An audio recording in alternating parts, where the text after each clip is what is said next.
আমার বন্ধুগণ, আল্লাহ সুবহানাহু তাআলা এক নম্বর কথা বললেন, বান্দা নামাজ আদায় করো।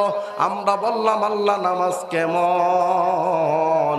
নামাজ খায় না, মাথা দেয় না, নিয়া নিয়া বেড়ায় জামালপুর বাজারে, আল্লাহ আমরা জানি না।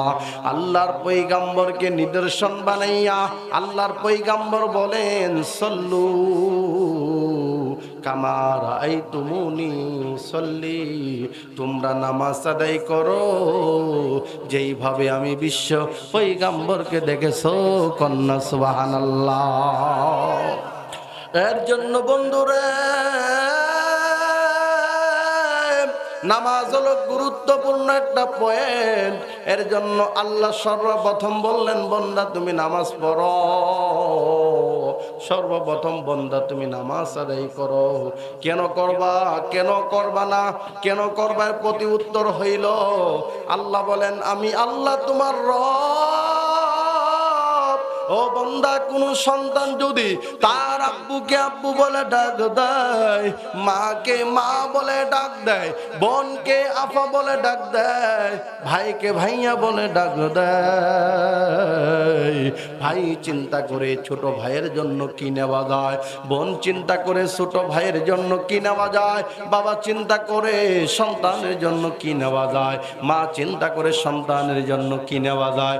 কিন্তু বন্ধুরে, এক ব্যক্তির জন্য ভাই চিন্তা করে, এক ব্যক্তির জন্যই বাবা চিন্তা করে, এই ব্যক্তির জন্য মা চিন্তা করে, আর ওই এক ব্যক্তির জন্যই বোন চিন্তা করে।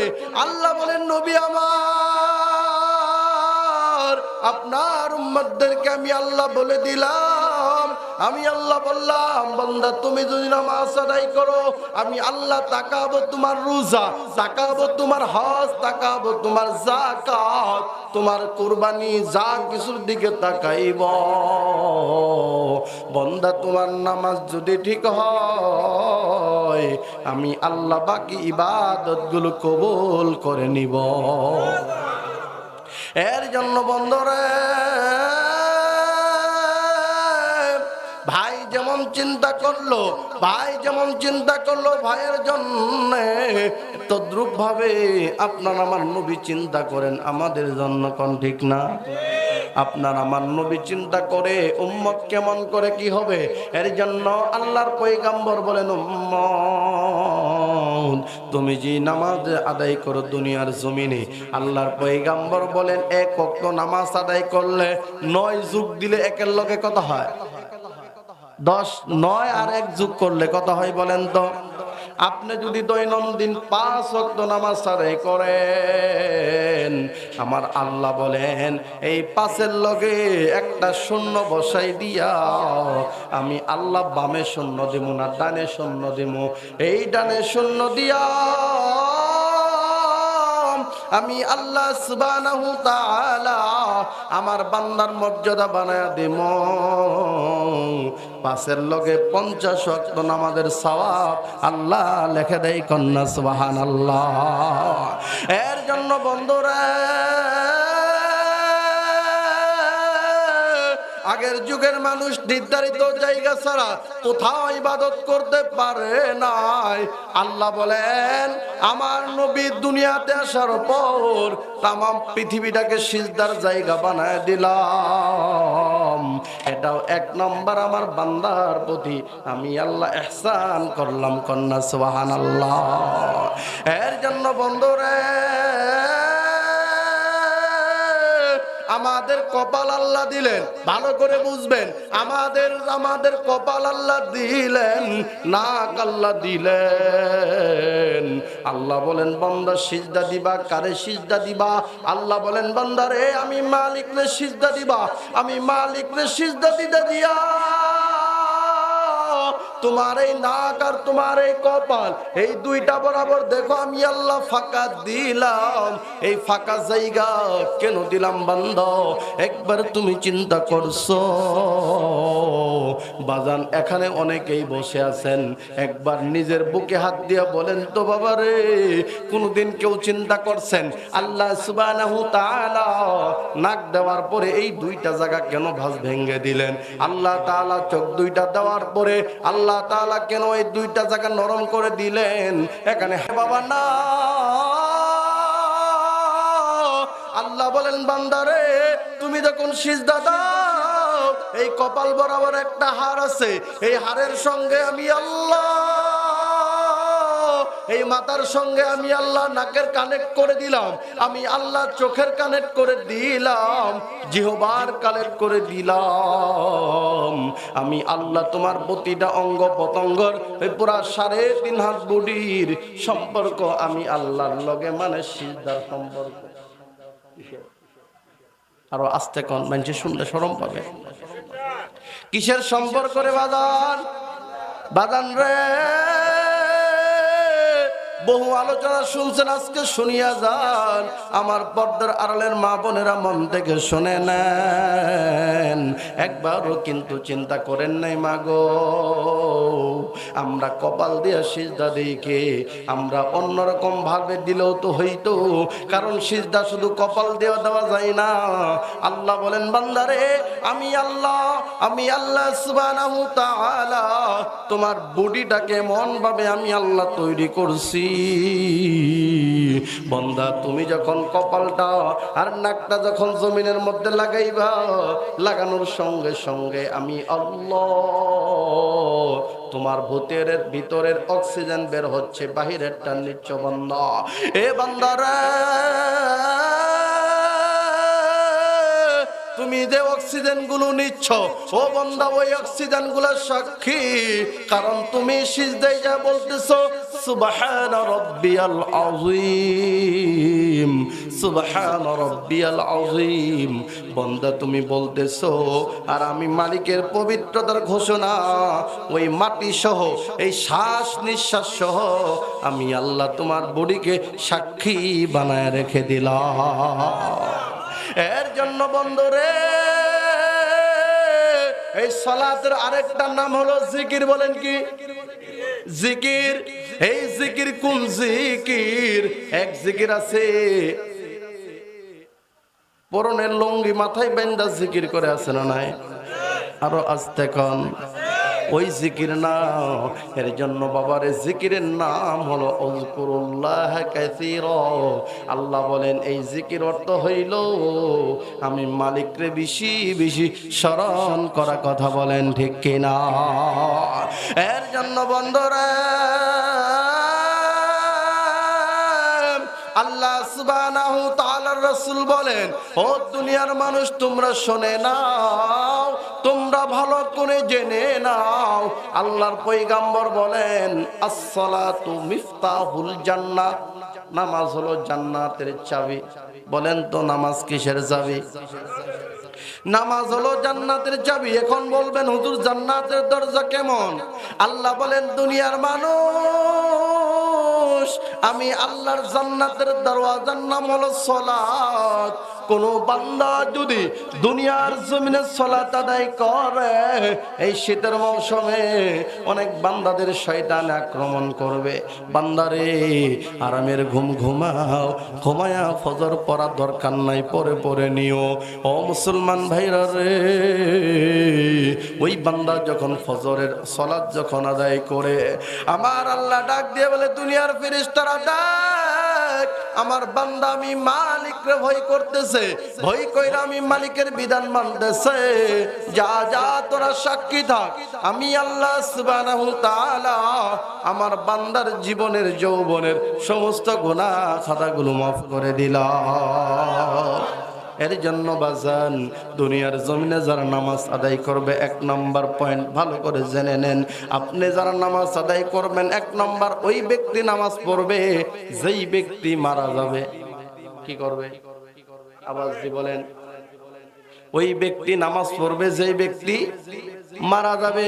ওই ব্যক্তি নামাজ পড়বে যে আল্লাহর দেওয়া রিজিক ভক্ষণ করে। কথা কন না? ওই ব্যক্তি সালাত আদায় করবে যে আল্লাহর আলো, যে আল্লাহর বাতাস, যে আল্লাহর অক্সিজেন নিয়ে চলে ওই ব্যক্তিকে আল্লাহ বলেন বান্দারে আমি তোর রব, আমি তোর রব, আমি তোর সব, আমি মালিক বললাম নামাজ পড়। তোরা যারা পড়বি তোদেরকে আমি আল্লাহ কুদরতি ওই এমন একটা দিন কায়েম হবে গো, যেই দিনের মধ্যে কোনো ছায়া থাকবে না আরশে আজিমের ছায়া ব্যতীত। আল্লাহ বলেন নবী আমার, যারা দুনিয়ার জমিনে দৈনন্দিন 5 ওয়াক্ত নামাজ আদায় করবে আমি আল্লাহ সুবহানাহু তাআলা তাদেরকে আরশে আজিমের নিচে ছায়া দিব। যে ছায়া যতদিন বিচার লাগবে ততদিন পর্যন্ত আল্লাহর বান্দাদের কোনো রকমের ক্লান্ত হবে না। কন্যা সুবহানাল্লাহ। আর 2 নম্বর পয়েন্ট আল্লাহ বলেন নবী আমার, যারা দুনিয়ার জমিনে 5 ওয়াক্ত নামাজ আদায় করবে আমি আল্লাহ তাদের রিজিকে অভাব দিব না। কিসে? রিজিকের অভাব দিবে না। এখন বলবেন হুজুর আমগর সমাজের অমুক মানুষ নামাজও পড়ে সবই পড়ে তবুও তো সে অভাবে অনটনে থাকে।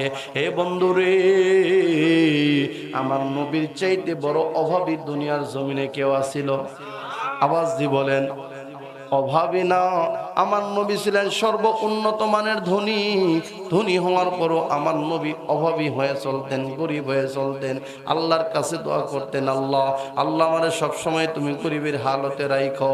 ও বন্ধুরে, টাকাওয়ালা হলে শান্তি পাওয়া যায় না, অনেক টাকা পয়সার মালিক হলে শান্তি পাওয়া যায় না। শান্তি দেওয়ার মালিককে আরো আসতে বলেন কে? শান্তি দেওয়ার মালিক আল্লাহ। এর জন্য আল্লাহর পয়গম্বর মাঝে মাঝে সাহাবীদেরকে বলতেন, আল্লাহর নবী বলতেন সাহাবীরা রে, হে সাহাবীরা মন খুলে শুনে নাও, ভালো করে জেনে রাখো, আমি পয়গম্বর যদি উহুদ পাহাড়কেও বলি পাহাড় শুনে নাও, তুমি স্বর্ণ হয়ে দাও, তুমি রূপা হয়ে দাও, তুমি হীরা কাঞ্চন মুক্তা মতিমালা হয়ে দাও। বলেন তো হয়তো কিনা? হ্যাঁ, আল্লাহর নবী যদি বলতেন 3 বেলা না, দৈনন্দিন আমি 100 বেলা খানা খামু, খাইতাছি, আল্লাহর মনে অভাব হইতো, নবীর মনে অভাব হইতো। তাহলে কেন খাই না? ও মুসলমান গো, আমরা যেই নবীর উম্মত ওই নবী তিরমিজি শরীফের বর্ণনায় শামাইলে তিরমিজির মধ্যে আসছে, আল্লাহ রাসূল আম্মা জান আয়েশা বলেন, অন্যান্য বিবি থেকে রওয়ায়াত হচ্ছে আল্লাহর পয়গম্বর কোনদিন কোন মাসে 1 বেলাও পেট ভরে খানা খায় না। আমার বন্ধুরা,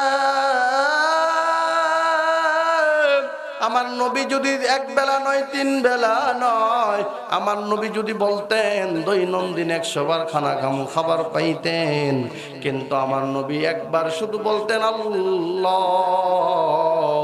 আমার প্রতিটা সিজদা, আমার প্রতিটা দুঃখ, আমার প্রতিটা কষ্টকে আল্লাহ আপনি নিয়ামত হিসাবে কাল কিয়ামতের ময়দানে উম্মতের নাজাতের জরিয়া বানায় দেন। কন্যা সুবহানাল্লাহ। এর জন্য বন্ধুরা,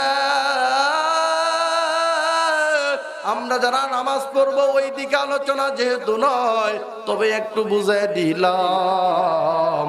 আল্লাহ সূরাতুল বাকারার 110 নম্বর আয়াতের মধ্যে আল্লাহ বলেন, ওয়া আকিমুস সালাতা ওয়া আতুজ যাকাত ওয়া মা তুকদ্দিমু লিআনফুসিকুম মিন খাইরিন তাজিদুহু ইনদাল্লাহ ইন্নাল্লাহা বিমা তা'মালুনা বাসীর।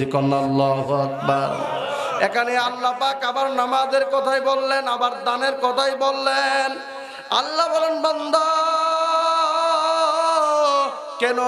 কেন তুমি নামাজ আদায় করবা, কেন তুমি দান করবা? এই জায়গায় আল্লাহ বলেন, ওমা তুকাদ্দিমু লিআনফুসিকুম, বান্দা দুনিয়াতে তুমি কেন দান করবা জানোনি? দুনিয়াতে দান করার কারণে একটা জগৎ আছে, সেই জগতে হবে আলমে বরজখ। এই জগতের মধ্যে আপন আহারে মায়ের চাইতে দুনিয়ায় কেউ আপন নাই, বাবার চাইতেও কেউ আপন নাই। মারা যাওয়ার পরে বাবাও কবরে যায় না, মাও কিন্তু কবরে যায় না। বৈবাহিক জীবনে স্ত্রীর মতো আপন কেউ নাই রে বাবা, ওই স্ত্রীও কবরে যায় না। সন্তানের মতো আপন কেউ নাই, ওই সন্তানও কিন্তু কবরে যায় না। আরে যেই জমিন জামালপুর শহরে বানাইলেন কত কষ্ট করে, যেই ফ্ল্যাট বাসা 50 তলা 20 তলা বানাইলেন, ওইটাও আপনার কবরে যায় না। এর জন্য আল্লাহ বলেন, বান্দা 1 নম্বর শর্ত নামাজ পড়, 2 নম্বর শর্ত দান কর। কেন করবি? আল্লাহ বলেন, বান্দা রে, এই দুনিয়ায় চিরজীবন কেউ থাকবে না। এ বান্দা রে, এই দুনিয়ায় কেউ চিরদিন থাকবে না। এর জন্য বান্দা, ঠিক এমন একটা দিন আসবে যেই দিন তোমার কেউ পাশে দাঁড়াবে না, ওই দিন তোমার আমলগুলো পাশে দাঁড়ায়া যাবে।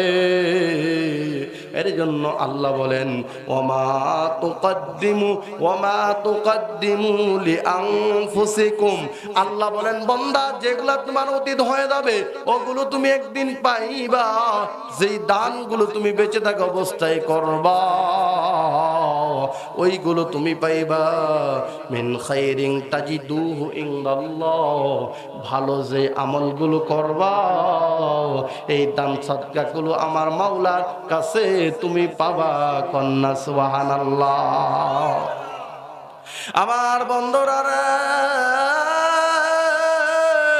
আমার জামালপুরের বাবারা, মা ও বোনেরা, আল্লাহ সুবহানাহু তাআলা বলেন, নিশ্চয় আমি আল্লাহ বান্দা তোমার দানগুলো দেখি। আমি আল্লাহ তুমি কোন নিয়তে দান করতেছ, এই দানগুলো কিন্তু আমি আল্লাহ দেখি। এই দানগুলো কিন্তু আমি আল্লাহ দেখি রে বান্দা। রে বান্দা, তোমার এই দানের মধ্যে মহাব্বত আছে কিনা? এর জন্য বুখারী এবং মুসলিমের বর্ণনায় আল্লাহর এক বান্দা নিয়ত এরকম গভীর রজনীতে বের হয়ে গেল। বের হয়ে যাওয়ার পরে আল্লাহর বান্দা সর্বপ্রথম দিন নিয়ত করলো, আমি দান করব। দান করবে তো ভালো কথা, এবার দানের কিছু মাল সামানা লইয়া, টাকা পয়সা যা দরকার তা কিছু লইয়া আল্লাহর বান্দা প্রথম দিন যে তুমি দান করবেন, প্রথম দিন দান করলেন এরকম এক ধনী ব্যক্তিকে দান করার পরে সকাল যখন হয়ে গেল, আল্লাহর বান্দার কানে আওয়াজ গেল, গো কে বা কারা? এমনি অমুক লোক হলো কোটিপতি, আরো কোটিপতি বানায় দিয়া গেছে। আল্লাহর বান্দা মনে মনে আল্লাহর কাছে মুতাওয়াজ্জা হইয়া ডাক দিয়ে বলে, মালিক, ও মালিক, আমি দান করতে চাইলাম আর আমার দান মনে হয় কবুল হইল না। এই মনে কইরা আল্লাহর বান্দা দ্বিতীয় রজনীতে বের হলো। দ্বিতীয় রজনীতে বের হওয়ার পরে আল্লাহর বান্দা দিলেন এক চোরের কাছে মাল পৌঁছাইয়া। দ্বিতীয় দিন যখন সকাল হলো, সকাল হওয়ার পরে বান্দার কাছে এলান গেল, রে কে বা কারাগা, কে বা কারা গত রজনীতে একজন চোরকে অনেক অর্থ সম্পদের মালিক বানায়া দিছে। সকাল যখন হয়ে গেল, বান্দার মনে আওয়াজটা আইসার পরে ধাক্কা লাগলো, হাই রে, শেষে আমার আমল, শেষে আমার দানটা চোরের হাতে পড়ে গেল। এই চিন্তা করিয়া বান্দা কয়, আমি থামবো না। তৃতীয় রজনীতে সে আবার প্রস্তুত নিল। নেওয়ার পরে আল্লাহর বান্দা দান করলো ওই রাত্র এক জিনাকারী নারীকে। এই সকাল বেলা হওয়ার পর এলান হয়ে গেল সমাজের মধ্যে, কে বা কারা গো, কে বা কাহারা গত রজনীতে এক জিনাকার নারীকে অনেক টাকা পয়সার মালিক বানায় দিছে। এর জন্য বাজান মুহাদ্দিসিনে কেরাম এই হাদিসের আলোকে আলোচনা করতে গিয়া বলেন, এ দুনিয়ার মানুষরা, ওই বান্দা যে দান করলো ওই দান কিন্তু আল্লাহ তিনটাই কবুল কন্না সুবহানাল্লাহ। ওই দান কিন্তু আল্লাহ তিনটা কবুল করছেন। বান্দার অন্তরের মধ্যে ইলহাম চলতেছে। এরকম ভাবে মুহাদ্দিসিনে কেরাম বলেন আল্লাহ তাআলা ওই চুরে ওই ধনী ব্যক্তির হাতে দিল। ওই ধনী লোকটা মূলত ছিল কৃপণ। কি ছিল? কৃপণ, বখিল ছিল, যার জন্য ওই বান্দাটা দান করার অভ্যাস পাই নাই। যাই হোক, এর মাধ্যমে তার অন্তরটা প্রশস্ত হয়ে গেল। কন্যা সুবহানাল্লাহ। অন্তর যখন প্রশস্ত হলো বন্ধ, আল্লাহর বান্দা মনটা এবার ফ্রেশ হয়ে যাক দিয়া কয়, ও দুনিয়ার মালিক তুমি শুনে নাও, ও দুনিয়ার কাবার মালিক শুনে নাও, আমিও ঠিক আমার সম্পদ হতে তোমার রাস্তায় দান করব। চিল্লায় বলুন না মারহাবা। এবারে দ্বিতীয় ব্যক্তি চোর। এই ব্যক্তি যখন দানের টাকাগুলো পাইলো, পাওয়ার পর ডাক দিয়ে বলে, মালিক তুমি তো আমি চোর কেউ চালাও, ও মালিক তুমি শুনে নাও, আজকে থেকে তওবা করলাম, আর জীবনে কোনোদিন চুরি করব না। কন্যা সুবহানাল্লাহ। ওই জিনাকারী নারী, ওই নারীও ডাক দিয়ে কই, মালিক আজকে থেকে কোনোদিন জিনার করব না, এমন তওবা করে আবেদা সালেহা আল্লাহর জান্নাতি মেহমান হয়ে গেছে। কন্যা সুবহানাল্লাহ। এর জন্য বাজান রে, আমরা দুনিয়ার জমিনে যা পাবো এগুলো যদি দান করি, দান করার পরে আল্লাহ সুবহানাহু তাআলা বলেন, বান্দা তুমি যা দান করবা এই দানগুলো আমি আল্লাহ তোমার কবরের মধ্যে পৌঁছায় দিমু। চিল্লায় বলেন মারহাবা। এর জন্য বন্ধুরা, আমার জামালপুরের বাবারা, আমার মা বোনেরা গো, মন খুলে শুনে নেন। এর জন্য সরকার বলেন, মান বানা লিল্লাহি মাসজিদান বানাল্লাহু লাহু বাইতান ফিল জান্নাহ। আল্লাহর পয়গম্বর বলেন, এই দুনিয়ার জমিনে যারা ভালো করে শুনেন, আল্লাহর পয়গম্বর বলেন, এই দুনিয়ার জমিনে যারা মসজিদ বানাবে, আল্লাহ সুবহানাহু তাআলা ওই বান্দাদের জন্য একটা জান্নাতে সুন্দর ঘর নির্মাণ করে দেন।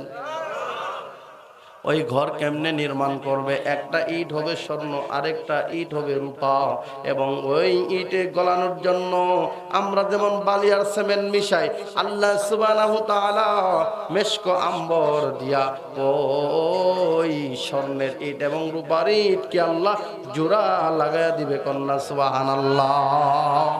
আমার বন্ধুরা, এর জন্য আল্লাহর পয়গম্বর বলে, উম্মত কেন দান করবা? এর জন্য আল্লাহর পয়গম্বর বলেন, ও বান্দা, ও আমার উম্মত, তুমি দুনিয়ার জমিনে যদি কোরআন তেলাওয়াত করো, সবাই জানেন তো কোরআন তেলাওয়াত, এই কোরআন তেলাওয়াত যদি করে, সরকার ডাক দিয়া বলেন, এই কোরআনটা ইলা রাসিহি, বান্দার মাথা বরাবর আসবে। ও বান্দা, আল্লাহর পয়গম্বর বলেন, একজন মানুষ মারা যাওয়ার পরে তার কাছে কয়েকটা জিনিস চইলা যায়। এক নম্বর, তার সন্তানাদি, তার আত্মীয় স্বজন, এগুলো তার সঙ্গে সঙ্গে যাওয়ার পর তার জীবনের কিছু আমল তার সঙ্গে যায় রে বাজান। এই যে তার সন্তান, তার আত্মীয়গুলো, এগুলো সবাই ফেরত আসে, আর তার যে আমল, এই আমলটা বান্দার জন্য থেকে যায়। কন্যা সুবহানাল্লাহ। আমার বন্ধুরা, আল্লাহর পয়গম্বর বলেন, কোন বান্দা যদি দুনিয়ার জমিনে কোরআন তেলাওয়াত করে, আল্লাহ বলেন, দুনিয়ার জমিনে যারা কোরআন তেলাওয়াত করবা, এই কোরআনটাকে তুমি মরে যাওয়ার পর আমি আল্লাহ এই কোরআনটাকে ইলা রাসিহি, আমি আল্লাহ তোমার মাথা বরাবর দাঁড় করায় দিব। চিল্লায় বলেন মারহাবা। এর জন্য বাজান, কোরআন পড়া দরকার আছে না নাই? ও বন্ধু, এর জন্য আমি বলি আল্লাহ এজন্যই আমাদের ধর্ম মনোনীত করছেন ইসলাম। ইসলাম শান্তির ধর্ম। ইসলাম ধর্মের মধ্যে আল্লাহ সুবহানাহু তাআলা এইটা আমরা জিন্দা মুজিজা কেন পাইলাম? কারণ আমাদের কোরআন সত্য, কথা বলেন ঠিক কিনা? আমাদের আল্লাহ সত্য, আমাদের কোরআন নিয়ে কোনো মতামত নাই, কোনো রকমের এশকাল নাই বাজান। কারণ আমার আল্লাহ নিয়েও কোনো এশকাল নাই, যারা করে ওরা নির্ভুল বুঝে না। এর জন্য আল্লাহ বলেন আমি আল্লাহর কোরআন দিলাম বন্ধ, এই কোরআনকে তুমি পড়বা, একটা হরফ পড়লে আমি আল্লাহ 10 নেকি দেব। কয়টা? 10 থেকে নিয়ে 70, 70 থেকে নিয়ে 700, 700 থেকে নিয়ে আল্লাহর পয়গম্বর বলেন বিগয়রি হিসাব, যেইটার কোনো সংখ্যা হিসাব নাই। বান্দা কোরআন পড়বা মানে তুমি জান্নাতের মেহমান। এর জন্য বন্ধুরা, এই দুনিয়ার জমিনে যারা কোরআন তেলাওয়াত করবে, আল্লাহ তাআলা কাল কিয়ামতের ময়দানে বান্দাকে প্রশ্ন করবে, বান্দা তুমি কোরআন পড়া জানো? বান্দা বলবে আল্লাহ আমি জানি। বলে তুমি তেলাওয়াত করো। তেলাওয়াত করবে সূরা ফাতিহা, আলহামদুলিল্লাহি রাব্বিল আলামিন। আল্লাহ বলেন তুমি জান্নাতের একটা স্তর ওঠো। আর রহমানির রহিম আল্লাহ বলবেন আরো একটা উঠো। মালিক ইয়াউমিদ্দিন আরো একটা উঠো। ইয়্যাকা না'বুদু ওয়া ইয়্যাকা নাস্তাঈন আরো একটা ধাপ উঠো। ইহদিনাস সিরাতাল মুস্তাকিম আরো একটা ধাপ উঠো। সিরাতাল্লাযীনা আন'আমতা আলাইহিম আরো একটা ধাপ উঠো। গায়রিল মাগদুবি আলাইহিম ওয়ালাদ-দাল্লিন আরো একটা ধাপ উঠো। ওই সময় বান্দা কবে কুল হুয়াল্লাহু আহাদ। আল্লাহ বলবে বান্দারে তুমি যা পারো আস্তে নিয়ে নাও, কন্যা সুবহানাল্লাহ। তুমি যা পারো আস্তে নিয়ে নাও। দুনিয়ার জমিনে তোমারে মানুষ বাধা দিত, তোমারে মানুষ খারাপ বলতো, তোমারে মানুষ নানা রকম ক্রিটিসাইজ কথা বলতো। আমি আল্লাহর কোরআন পড়ছো। এর জন্য বাবা কোরআন কিন্তু আল্লাহর সৃষ্টি না। কোরআন কি না? যদি কেউ প্রশ্ন আপনাকে যদি আমি প্রশ্ন করি কোরআন কার সৃষ্টি, আপনারা কি করবেন কন্ত? হ্যাঁ, আমি শুরুতেই কয়ে দিলাম, তাও ভুল করলেন পরীক্ষায়। কোরআন কি কোন সৃষ্টি? কোরআন কোন, উত্তরটা শুনেন, কোরআন কোন সৃষ্টি? কোরআন হলেন স্বয়ং আল্লাহর কথা, আল্লাহর কথা, কালামুল্লাহ, যাকে বলা হয় আল্লাহর বাণী, আল্লাহর ভাষা। কন্যা সুবহানাল্লাহ। এর জন্য কোরআন কিনা সৃষ্টি। প্রত্যেকটা সৃষ্টির মৃত্যু আছে, কথা কন্যা। প্রত্যেকটা সৃষ্টির, আপনি যত অট্টালিকা বানান না কেন, 500 বছর 1000 বছর গ্যারান্টি, পরিশেষ রেজাল্ট তার মরণ লাগবে। কোটি কোটি টাকা দিয়ে আপনি বিশাল অট্টালিকা বানাইছেন, আল্লাহর জমিন 1 সেকেন্ড ঝাড়া দিলে আপনার অট্টালিকা দুলে। কথা কন্যা কে? অট্টালিকা দুলে। আল্লাহ বলেন আমি আল্লাহর কোরআন, এইটা স্বয়ং আমি রবের ভাষা। আর এই রবের ভাষা মানুষ বাংলা জানে না, ইংরেজি দূরে রাখলাম, বাংলা বলতে জানে না। আর আমার বান্দা মরতে দেরি, আমি আল্লাহ তার জবান দিয়ে আরবি চলাইতে দেরি করব না। সুবহানাল্লাহ। এর জন্য আমার নবী বলতেন আমার আল্লাহর ভাষা আরবি, কবরের প্রশ্ন হবে আরবি, আর জান্নাতি ভাষা হবে আরবি। এই 3 কারণে আমি বিশ্ব নবী রাহমাতুল লিল আলামিন আরবি ভাষাকে মহব্বত করি, পছন্দ করি। কন্যা সুবহানাল্লাহ। তাহলে বুঝলেন তো কোরআন কারো সৃষ্টি? আওয়াজ দিয়ে বলেন কোরআন কারো সৃষ্টি? স্বয়ং কোরআন কার ভাষা? আরো আস্তে বলেন কার ভাষা? এর জন্য আল্লাহ বলেন বান্দা তুমি যা পড়বা এইগুলো তুমি কবরের মধ্যেও পাবা। এর জন্য বন্ধুরে এই কোরআন মাথা বরাবর দাঁড়াবে, ফেরেশতারা প্রশ্ন করবে ফায়াকুলানি লাহু মার রাব্বুকা, আল্লাহর বান্দা বলো তোমার রব কে? ওই বান্দা যদি ইমানদার হয় গো, ফায়াকুলু রাব্বি আল্লাহ, বলেন আল্লাহু আকবার। ওই ইমানদার বলবে ও ফেরেশতারা শুনে না।